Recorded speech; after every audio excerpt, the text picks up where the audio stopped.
아티스트 낸시 랭이에요. 어떤 질문도 피하지 않고 당당히 맞서 신앙의 근육을 키워나가는 낸시 랭의 신앙 펀치. 오늘도 제 신앙이 무럭무럭 자라게 건강하게 자라게 도와주실 멋진 두 교수님을 소개합니다. 안녕하세요, 권영경 교수님. 안녕하세요. 숭실대 기독교학과에서 가르치는 권영경입니다. 안녕하세요, 김학철 교수님. 안녕하세요. 연세대학교에서 가르치는 김학철입니다. 자연이 너무 아름답고 이렇게 날씨가 좋으면 왠지 새 옷, 새 가방 들고 막 이래야 될 것 같은데 푸르른 자연도 너무 좋지만 그 예쁜 옷, 가방 들으려면 돈이 필요한데 돈이 없어요. 세상에 돈이 넉넉한 사람은 아무도 없을 겁니다.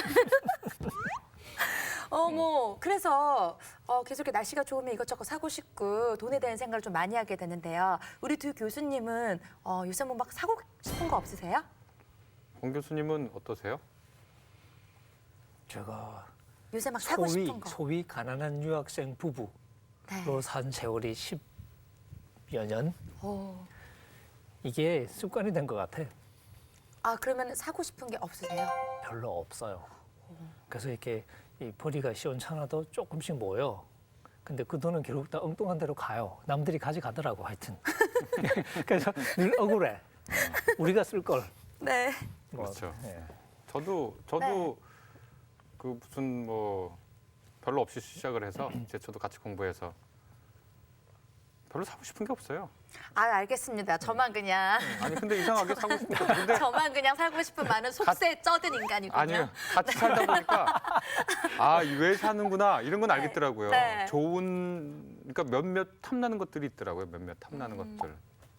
어떤 분들은 그 만년필 그렇게 탐내하고 그래서 막 이렇게 그 M으로 시작하는 아주 좋은 네네. 그 이만큼 있더라고요. 오, 이만큼 있어요? 이만큼 있더라고요. 무슨 크레파스 한 박스도 아니고. 검소하게 사시는데 그것만 이만큼 갖고 계세요. 그런 거 근데 그게 저는 뭐 나름대로 나쁜 것 같지는 않아요.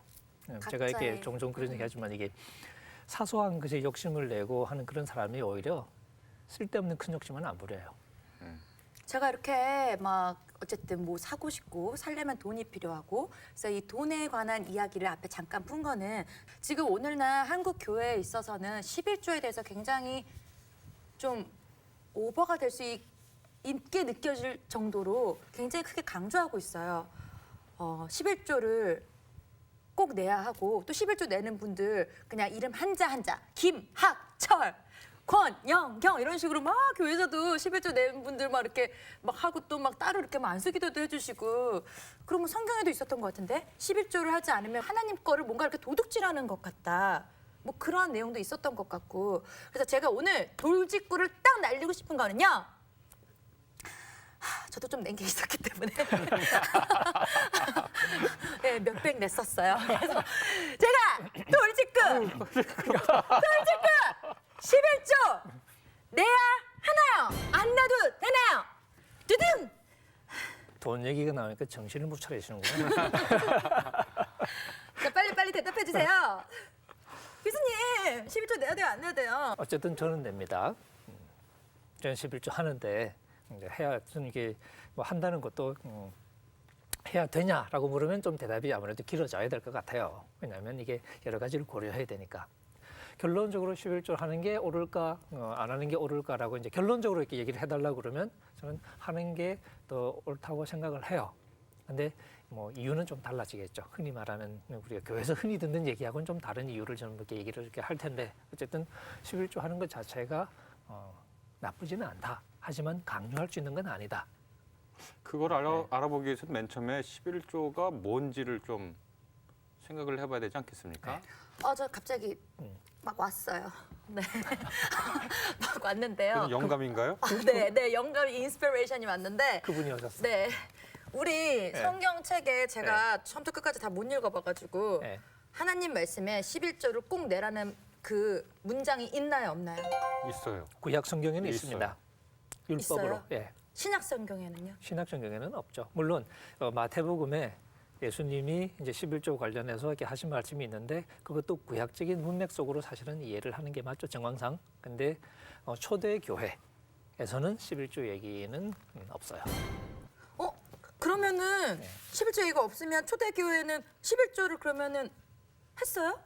안 한 것으로 말하는 게 더 정확하겠죠. 특히 이제 기록이 없어요. 바울 교회, 네. 바울이 세웠던 교회에서는 헌금이라는 것 자체가 사실은 없어요. 그냥 모여서 같이 이제 식사하고 같이 성찬하고 그런 건데 이제 뭘 했냐면 바울이 예루살렘 성도들이 이제 뭐 기근도 자주 오고 이제 이 가뭄이 들고 막 그러니까 가난한 사람들이 많았던 것 같아요. 네. 그 예루살렘 성도들을 돕기 위해서 이방 이제 신자들 교회 다니면서 모금 운동을 해요. 네. 오해를 받아가면서 그 모금 운동한 얘기가 이제 여기저기 나와요. 11조의 근본 정신이 저 레위기나 신명기 뭐 이런 구약에서 찾아보면 자기의 곡식, 뭐 과일, 양떼, 가축의 10분의 1을 하나님께 돌리면서 크게 목적이 두세 가지가 됩니다. 첫 번째는 제사장과 레위인들, 그러니까 종교적 업무, 특별히 성전에서 일하는 사람들. 이 사람들은 다른 일을 하지 않도록 되어 있거든요. 그러니까 소득이 없어요. 그러니까 땅이 주어지지 않았어요. 네. 그러니까 그 당시에는 농업이 주요한 생산이니까 가치를 생산하는 건데 땅을 제사장인 레위인들에게는 주지 않았어요. 그러면 소득이 날 데가 없잖아요. 그러니까 11조가 그렇게 성전에서 일하는 사람들, 그렇게 전업으로 성전에서 일하는 사람들을 위한 기금으로 쓰이고 또 다른 하나는 가난한 사람들을 돌보기 위해서 11조를 일종의 세금처럼 걷어서 제사장과 레위인, 그다음에 가난한 사람들을 위해서 쓰도록 그게 이제 돼 있는 게 규정되어 있는 게 11조의 근본 정신이다. 이렇게 얘기할 수 있겠죠. 그러면 이제 문제가 되는 건 뭐냐? 아마 저 성경 전체를 통틀어서 가장 11조를 강조하는 그 부분은 아마 말라기서에 있을 겁니다. 그래서 너희가 11조를 내서 하나님의 곳간을 가득 세우고 성전의 곳간을 가득 세워라. 그리고 나서 내가 하늘 문을 열고 너에게 복 주나 안 주나 시험해봐라. 그래요. 그 구절이요. 네, 네, 그냥 네. 그런 얘기하면서 성경 어느 곳에서도 하나님을 시험하지 말라고 되어 있습니다. 성경 하나님을 감히 시험할 수 없습니다. 그러나 하나님께서는 11조를 내고 거기 복 받냐 안 받냐는 시험해도 된다고까지 말씀하셨습니다. 여러분 11조 내세요. 그러면 여러분이 복 받을 겁니다. 이제 이런 네. 류의 설교나 성경 공부를 한다면 그게 오늘날의 신약 성경에도 유효한 구절로 하라고 저한테 그렇게 얘기하면 싫어요. 그렇게 생각할 것 같아요. 신약으로 넘어오기 전에 네. 일단 구약 성경 문맥에서도 그 글을 읽을 줄 모르는 얘기죠. 그렇죠. 그게 실제로 시험하라는 얘기인가? 이게 수사법이에요.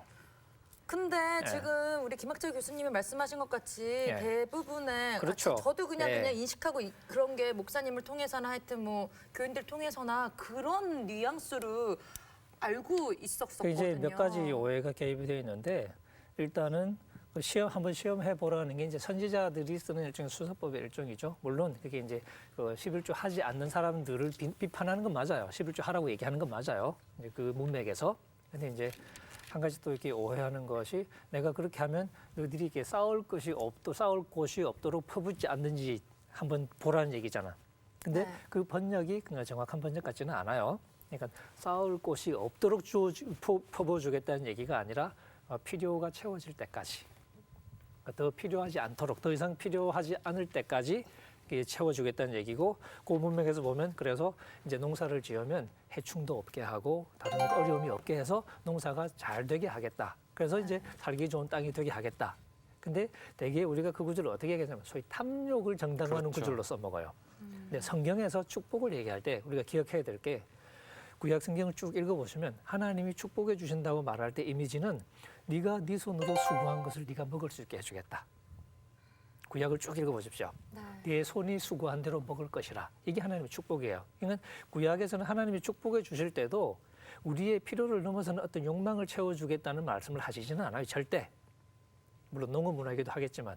그러니까 말라기에서도 네가 쌓을 곳이 없도록 내가 마구 퍼부어줄게. 그 얘기를 하시는 게 아니라 네. 네가 정상적으로 자연스럽게 필요를 채우면서 살아갈 수 있도록 해주겠다. 그 의미신 한 약속이에요. 그러니까 뭐 오늘날로 비유하면 증권에 11조 펀드가 있는데 이 펀드 상품을 11조로 부어라.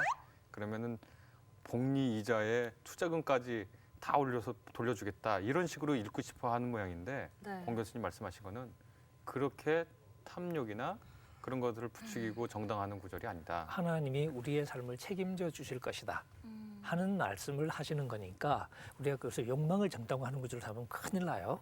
일단 그 부분이 문제고 네. 그다음에 이제 아까 김 교수님 말씀하신 것처럼 구약의 말씀을 신약에 적용할 때는 굉장히 조심해야 돼요. 아, 율법의 일부분이잖아요, 그죠?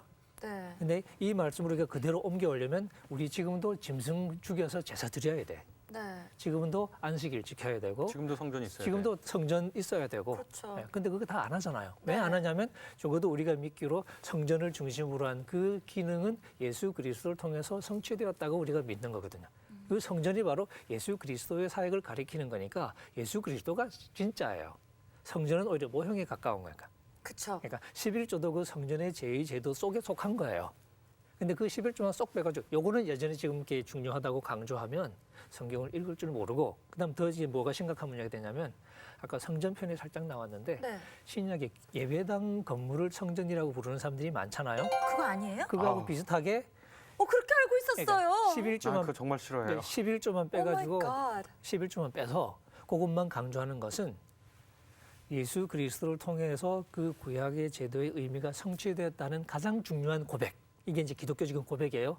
그 고백을 정면으로 거부하는 행동하고 똑같아요. 지금 교회 건물을 성전이라고 부르는 거는요. 예수님의 아주 심하게 얘기하면 예수님의 구속 사역 자체를 부정하는 거예요. 예수님에 대한 그래서 욕이에요. 아니 근데 심하게 말하면 일반적인 그 뭐야 용례로 쓰는 거죠. 일반적인 저 같은 성도 근데 제가 그렇게 알고 있으면 모두가 그렇게 알고 있는 거나 마찬가지예요. 제가 아는 게 제일 없기 근데 때문에. 우리가 이제 이런 용법을 자꾸 쓰게 되는 게 성전이라는 말에 우리가 이제 집착하게 되는 데는 또 불순한 동기도 있어요. 왜냐하면 뭐죠? 예배당 건축 그러면 헌금 잘 안 해. 안 나지. 그쵸. 성전 건축 그러면 이게 의미가 달라지는 것 같잖아요.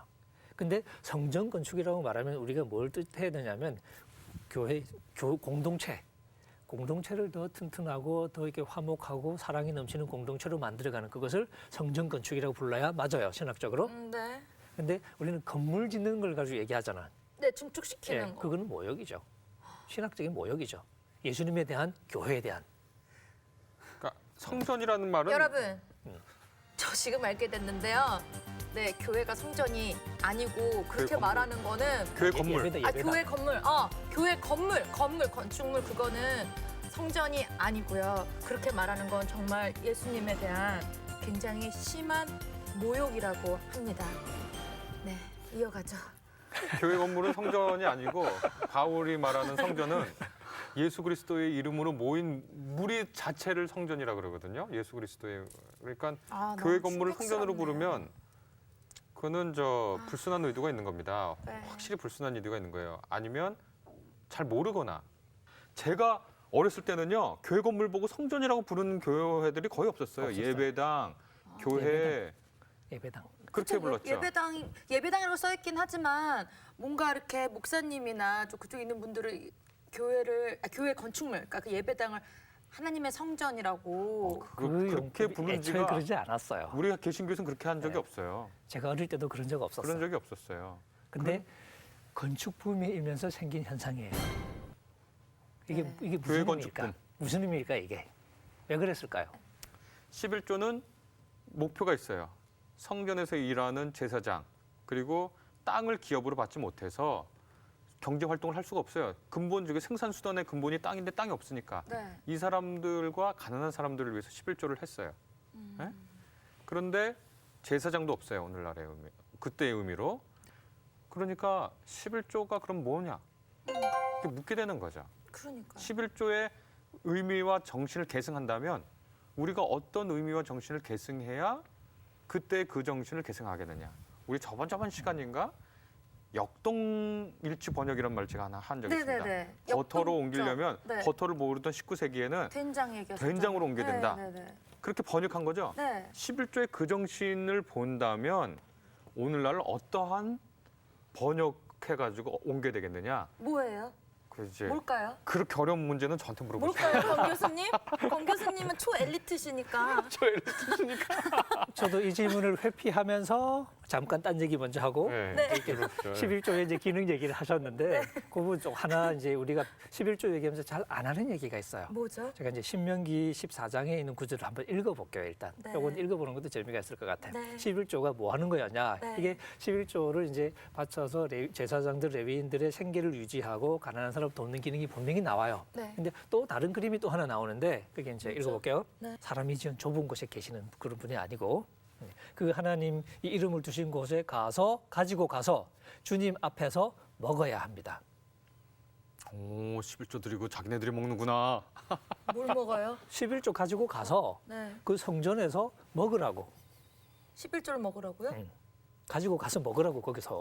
지금 그럼 돈이 아니지 그때는. 네. 그죠? 네. 돈으로 바뀐 지가 나중에 바뀌게 됩니다. 그게. 그러니까 네. 곡식, 소 이런 거 있잖아요. 근데 가축, 가지고 가서 음식 가져가서 이제 바쳐서 제사장과 레위인 생계 유지하는 것도 있잖아요. 네. 그런 얘기도 있지만 네. 이 구절에 의하면 가지고서 뭐 하냐?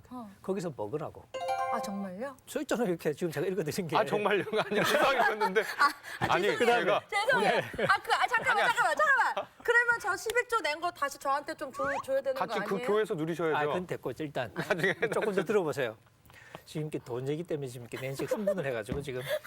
자, 그다음 제가 24절 소든지 양이든지 포도주든지 독한 술든지 다 사서 어떤 것이든지 먹고 싶은 것을 사서 상품권이네요. 주 당신들의 하나님 앞에서 먹고. 당신들과 당신들의 온 가족이 네. 함께 먹으면서 즐거워하십시오. 그거 제가 술 얘기할 때 했던 얘기 같다.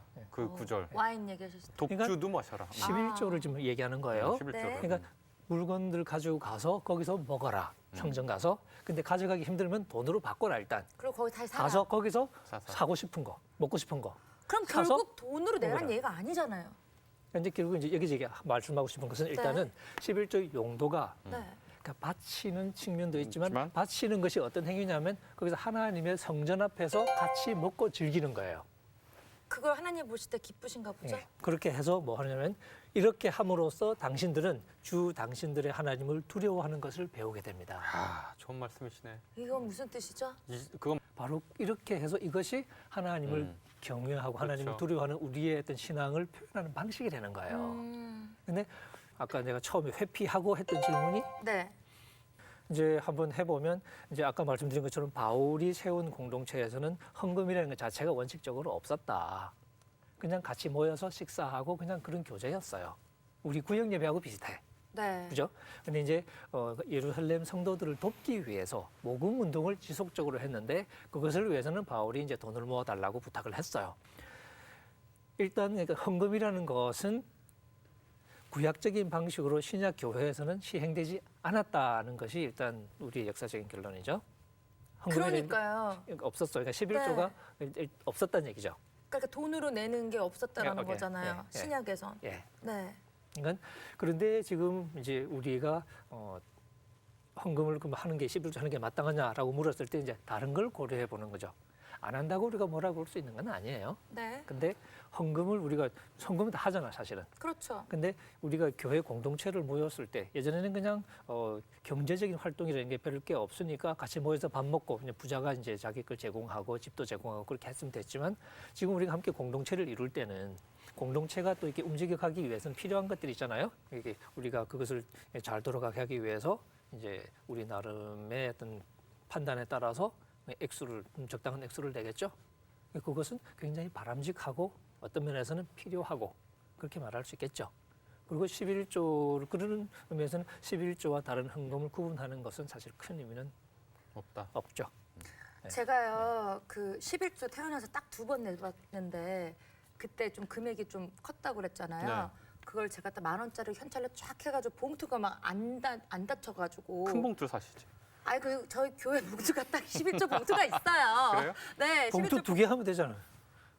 그냥 뭐니 왠지 한 개 다 넣어야 될 것 같더라고요. 그냥. 네, 두둑하게 이렇게 두꺼웠거든요. 네. 근데 어쨌든 네. 근데 제가 이게 또 액수가 좀 많다 많죠. 보니까 네. 고민을 하게 됐어요. 아니 이거를 그냥 제가 다니는 교회는 좀 되게 부자 교회예요. 그냥 헌금만 해도 막 몇 억씩 막 이렇게 걷어지는 곳이기 때문에 하루에 그러니까 주일날. 그래서 내가 다니는 교회는 되게 돈이 많은데 개척교회나 뭐 이런 데 갖다 줘야 될 더 유용하게 쓰이지 않을까 뭐 이런 생각도 하고 고민하다가 그 당시 때 이제 제 주변에 계신 그런 이렇게 목사님 같은 분께 이걸 상의를 드렸어요. 목사님 같은 분은 누군가요? 목사님한테 네. 상의를. 지금에서는 목사님 같은 분이라고 말하고 싶네요. 네. 그때 목사님한테 상의를 오케이. 드렸는데 결론만 얘기를 하자면 하나님의 뜻을 이 인간의 우리 머리로 이렇게 내가 아무리 잘났다고 돌려봤자 다 하나님이 알아서 전지전능하시기 때문에 그걸 그 돈이 알아서 다 써지게끔 그게 설사 막 그런 막 쓰는 교회에 만약에 들어가고 그러니까 알 수 없는 내 돈이 이 헌금이 어떻게 써지는지 알 수 없는 교회로 가더라도 결국에는 그게 다 하나님 뜻대로 다 될 것이다. 그래서 결국에는 그냥 다니는 교회 내는 게 맞다라고 그래서 제가 그냥 저희 교회 그냥 헌금함에다 넣어버렸죠. 네. 네, 헌금을 드렸죠. 드렸죠. 그런데 제 생각은 헌금을 드렸죠. 부자교회라고 이제 표현하셨는데 이제 재정이 넉넉한 교회라는 뜻이죠. 네, 재정이 넉넉한 교회. 저는 저보고 네. 오늘날의 그 신약 이후에 11조의 정신을 번역하라 그러면 마태복음 23장 23절에 있는 말씀을 드리고 싶어요. 그거는 사실은 서기관과 바리새인들이라는 당시에 약간 그 위선적인 종교 지도자들을 예수님이 비판한 건데 이렇게 합니다. 율법 학자들과 바리새 사람들아 이 위선자들아 너에게 화가 있다. 너희는 박하와 회향과 근체 이게 뭐냐면 다 향신료입니다. 향신료. 원래 이런 건 11조 하지 않아요, 잘. 근데 박하 나잖아요, 민트. 네. 박하와 회향과 근체의 11조는 드리면서 굉장히 철저히 했다는 거죠. 원래 그런 거 잘하지 않는데 그거는 하면서 정의와 자비와 신의는 줘버렸다. 저버렸다. 같은 더 중요한 건 저버렸다. 이렇게 말씀하시거든요. 그것도 소홀히 하지 말아야 되지만 이것들이 더 중요하다. 이것들도 마땅히 해야 됐다. 이렇게 얘기하시는데 그냥 예수님 하신 말씀이 아니라 11조의 정신은 바로 정의와 자비와 신의라는 거거든요. 신이라는 건 그 그리스어 피스티스 번역인데 신실하다는 거예요. 서로에게 충직하다는 거예요. 서로에게 믿을만 해주고 서로가 기댈 수 있는 상황이라는 거예요. 상태의 그 품성이라는 거고 정의라는 것은 하나님의 뜻을 올바르게 행하는 거고 또 자비라는 건 뭐 잘 알다시피 불쌍히 여기는 마음이거든요. 그러한 정신의 실천이 바로 11조 정신의 실천이다. 예수님께서 물론 이제 그거를 꼭 그런 문맥에서 말씀하신 건 아닐 수 있겠지만 그러한 하나님의 뜻 안에서 헌금을 바라보고 그것을 해야 되지 않나. 그래서 저보고 얘기하라면 만약에 그 교회가 그렇게 이제 재정적으로 큰 문제가 지금 당장 없다면 네. 정말로 정의와 자비와 신의를 실천할 수 있는 곳에 직접 하는 것도 저로서는 큰 문제가 없을 것 같고 그걸 나의 11조로 삼아서 드리면 하나님이 전지전능한 분이니까 꼭 그 자기가 다니는 교회 안 해도 그 교회도 다 돼서 결국은 공평하게 되실 거예요. 그러면은 그런 시민단체나 그분의 그 목사님 같은 분의 말을 논리를 거꾸로 뒤집어서 그러니까 어지러워. 자, 그러면 시민단체나 병원이나 학교들이나 뭐 어디든 간에 그렇게 도움이 필요로 하는데 그러면은 11조를 이렇게 헌금 이렇게 11조를 이렇게 해도 돼요? 아니 하나님이 다 알아서 그분 말씀대로 네, 하나님 저는- 다 알아서 그럼 당연히. 꼭 교회에다가 안 해도 되는 지금 거예요? 이런 문제가 생기는 이유 중에 하나가 뭐냐면 우리가 교회에 11조를 해서 그것이 잘 쓰이면 사실은 이런 질문 안 할 거예요. 네. 근데 이런 질문을 하게 되는 근본 동기에는 교회가 헌금을 잘 쓰고 있는 것 같지 않다는 이제 느낌이 자꾸 드는 거니까. 너무 교회 자체를 위해서 그 소모적인 지출을 많이 하고 오히려 교회가 이제 목회자들의 정당한 수준으로 목회자들의 생계를 유지하고 사치 말고 네. 생계를 유지하고 그다음에 또 주변 공동체, 주변 이제 지역 공동체라든지 혹은 어려운 사람들을 구제하고 하는 혹은 또 뭐 교육도 있을 수 있겠죠. 건강한 역할을 충분히 감당하는데 그것을 돈을 다 쓰고 있다는 걸 우리가 알면 네. 아까워하지 않을 거예요. 그렇죠. 저 그러면요. 네. 오늘 좀 제 질문이 많은데. 괜찮아요. 네. 그러면 제가 낸 그 11조도 다시 이렇게 교회에서 돌려받을 수는 있나요? 왜 그렇게 하세요? 그 아마 질걸요 법으로. 그렇게 하는 거는 좀 웃기겠죠. 네, 네. 그냥 잘 쓰였을 거라고 새로 많이 생각하시고 새로 버셔가지고 또 하세요. 앞으로도 좋은 네. 곳에 좋은데, 이렇게 하시면 좋은 곳에. 되고 그런데 제가 이거 얘기 쭉 하면서 좀 걱정되는 건 하나 있어요. 네. 우리나라 목회자들의 생활 수준이 굉장히 열악합니다. 네. 80% 이상이 정말 최저 생계비로 사시는 분들이 대단하거든요. 네.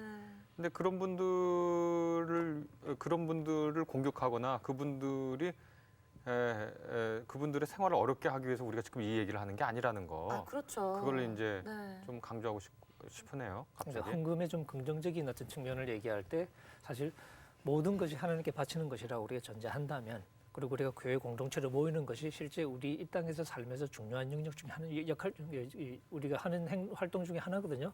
그러니까 모이지 않고 우리가 그리스도를 살기는 사실상 불가능해요.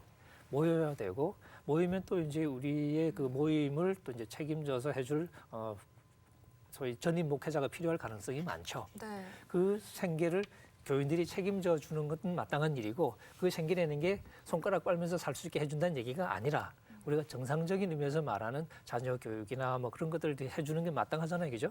근데 그러기 위해서 교인들이 자기 책임을 다해야 되는 책임 의식. 그렇죠. 근데 요즘 이제 교회 또 풍토 중에 하나가 큰 교회 이제 많이 몰리잖아요. 네. 몰리는 이유 중에 하나가 책임을 회피하기 위한 것들이 많거든.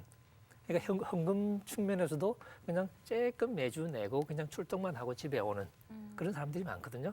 그런 부분, 그런 사람들은 사실 좀 반성을 해야죠. 네. 그리스도인으로서 공동체의 일부가 된다는 것은 우리의 삶으로 살아가는 삶의 이제 그 공동체의 일부로서 책임을 지고 살아간다는 얘기인데, 그 책임 중에 한 부분은 공동체에 필요한 그 필요를 내가 주어진 여유가 있다면 마땅히 그 책임을 감당하는 게 맞죠. 네. 예, 그런 부분도 좀 이렇게 강조가 돼야 될 것 같고, 물론 이제 교회 헌금으로 내는 돈 말고 자기들이 쓰는 돈에 대해서도 좀 더 심각한 반성이 필요한 겁니다. 내 거야라고 말하면 그건 도둑놈인 거지.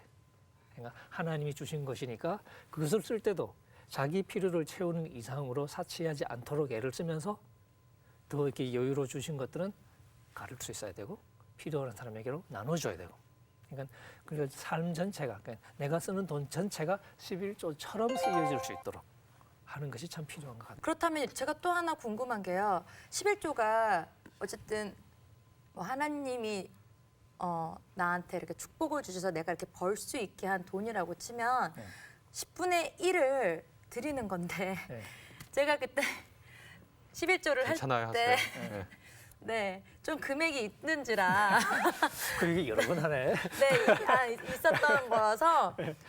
저는 그 연말 세금 공제 뭐 이렇게 해서 소득공제. 네, 소득 공제를 네, 받는 이런 건 몰랐는데 네. 그거를 말씀을 하시더라고요. 그 네. 교회 그 부서에 있는 분이 네. 그래서 이거 받으실 거냐 그러면은 그때 신청을 그때 해서 하는 걸 잊지 말라고. 그래서 저의 또 질문은 그때 제가 고민했던 부분이에요. 10분의 1인데 나는 10분의 1을 정확하게 냈어요. 제가 들어온 돈에 딱 10분의 1 이렇게 계산기로 계산해가지고 냈는데 내가 나중에 이거를 소득공제한 걸 받으면 금액이 달라지잖아요. 그러면 10분의 1이 아니잖아요. 아, 네. 두 가지가 놀랍나요. 첫 번째로는 계산기로 계산해야 할 정도였다는 거고, 두 번째로는 저는 그 생각을 못 해봤는데 소득공제 받고 난 후에 그 달라진다. 아니 왜냐면은 온전하게 드린 건데 그 아, 돈에 온전한. 온전하게 제가 11조 10분의 1을 드렸는데 나름 굉장히 큰 마음 먹고 근데 그걸 나중에 연말 가서 소득공제 받으면 그 몇십만 원 때문에 내가 이만큼 낸 거에 뭔가 이 하자가 있는 게 의미가 아니라. 없어지는 그런 느낌? 11조 그냥 안 한 게 난 것 같은? 네, 그래가지고 그 부분 좀 대답 좀 해주세요. 소득공제 받은 거에 11조를 하세요. 네? 소득공제 받은 거에. 아, 그건 아니죠. 또 어떤 사람은 또 이제 그런 질문을 하잖아요. 세금 전이에요, 세금 후예요? 그러니까 뭐 그런 이런 좀 거예요. 같은 세전 네. 세후. 네. 그런 것도 사실은 관점의 문제겠죠.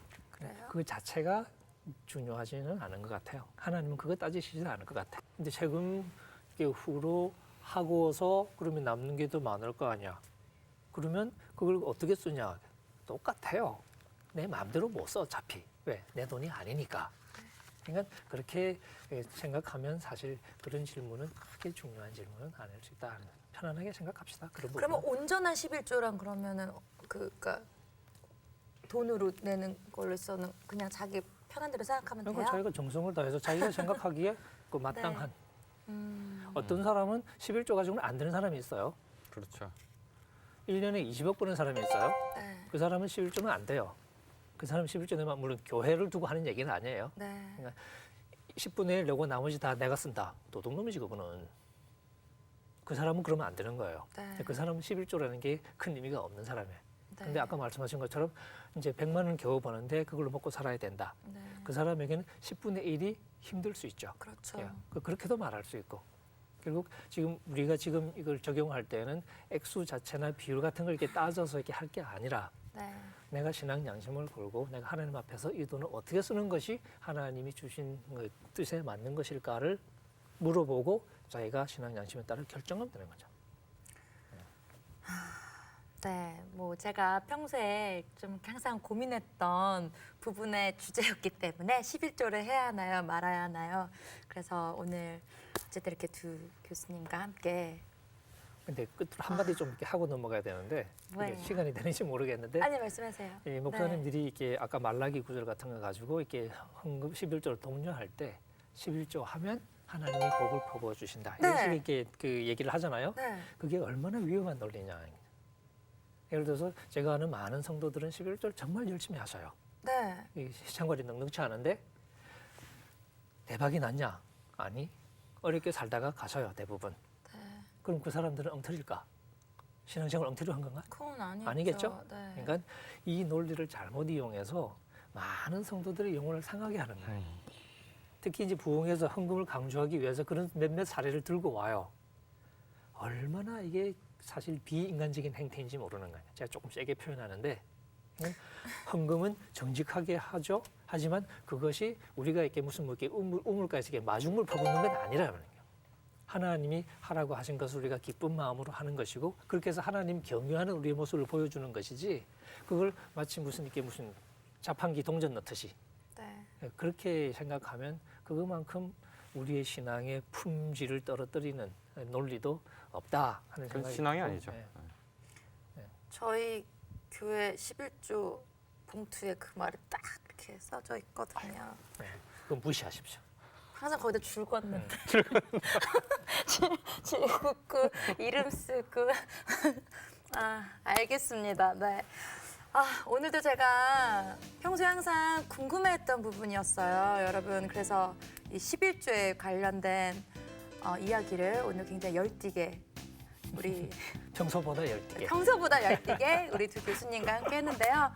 뭐 여러분은 어떻게 보셨나요? 뭐 저는 오늘 이렇게 토론하면서 제 나름대로의 이렇게 기준이 생겼고 정말 하나님께 나의 마음을 헌금으로서든 어떠한 맥락으로서든 어떤 식으로 바친다라는 그 과정, 그 신실한 정직한 마음이 제일 사랑스러운 마음이 중요하다는 걸 오늘 깨달았습니다. 네, 어떤 질문도 피하지 않고 당당히 맞서 신앙의 근육을 키워나가는 내 실행의 신앙 펀치. 오늘 11조로 주제로 아주 재밌는 이야기를 하게 됐고요. 여러분 다음 주도 기대해 주세요.